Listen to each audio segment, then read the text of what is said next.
was a bar in Washington, D.C. I was the only human being. It was Sid and Marty Krofft. They had life-size puppets that would come in and fill this bar that I ran. And it was a wonderful idea. They've still kicked it around for years. They had Nixon. They had Rodney Dangerfield. They had Vice President Dan Quayle.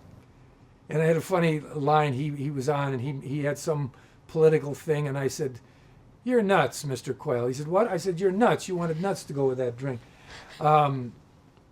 It was wonderful because these people came on, and they had these puppeteers who they had to elevate the set, and I was the only human on. I was Fred. It was Fred's bar. Sid and Marty Krofft cast me. They had me on. They said, "Fred, you're the only one. We knew from the start you were the only one who could do this." Because we'd seen you, I guess they'd seen me maybe on Real People where I could talk to and they seemed amazed that I could talk to these dummies like they were real. But to me, it was the only way to talk to them. You talk to Dolly Parton. "Dolly, how are you?" We had Whoopi Goldberg. And you should have seen the reaction when Whoopi Goldberg came on as our guest one week and came face to face with their life-size puppet. So I was very flattered that they thought I was the only one who could do it. Then I was in Vegas one day. We just landed at the airport, and Louis Anderson, who I'm a big fan of, I love Louis. I said, "Louis, I'm Fred Willard. How are you? Nice to meet you." "Oh, Fred, hi. I love you on DC Follies." I said, "Thanks." He said, "They asked me to do it, but I turned him down. I couldn't do it." And I said, "Oh, but..." Then in my mind I thought he would have been perfect. He would have even been better than me. But we had a great year. We had Mike Tyson on as a guest. We had Steve Allen. I had Freddy Krueger. But at the last minute, we filmed it on Wednesday, and I'd come in, I'd say, "Who's our guest?" "Oh, we forgot. We don't have a guest." But they very quietly got some great guests. I mean, imagine working with Mike Tyson. What was that like? It was intimidating. It was fun. He came walking up with Don King, and he looked at me. He said, "Hi, Fred." He'd seen the show, and he said, "Hi, Fred." I said, "Mike, hi. It's such a pleasure to meet you." And then he had to get in I think he had to get in the ring with the George Bush puppet. And Don King said, "Boy, it's finally got him in the ring. I can't get him in." And he just was ready. You would not have wanted to get in the ring with Mike Tyson. You could see those eyes became like marbles. And he had to kind of swing at George Bush. So it was very interesting, but he was very sweet. I've read about him. He's a very sweet man. What was the political climate like at the time you were doing the show? Well, I think, I remember it was Nixon, Dan Quayle, but we kind of soft pedaled that. We didn't get too much in. It was just, Nixon spouting out about something.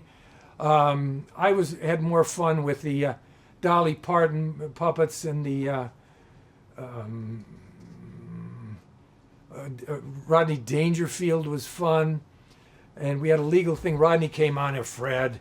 They want me to do another TV special. I just can't come up with enough jokes. So I said, "Well, Rodney, you have a lot of jokes." And I started making up Rodney Dangerfield type jokes. So I got a call at the end of the day. They said, "Fred, we can't do that bit." I said, "What do you mean?" He said, "Well, you can't do Rodney Dangerfield jokes because then it starts to cross over into doing someone else's material." So I had to call the lawyer. I said, no, this is wrong. I'm doing Rodney Dangerfield jokes. It's not like we're writing jokes for Rodney. So the lawyer got on. He didn't quite know what he was talking about. He says, "We had allowed 3 jokes, but if you do more than that, then it's infringing on Rodney Danger's trademark." I said, "Oh," I finally gave up. I said, "Okay."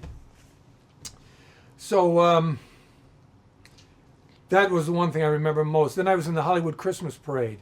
And they had Dolly Parton and Whoopi Goldberg. And the first stop, all the reporters ran up with the microphones and put them in front of their mouth.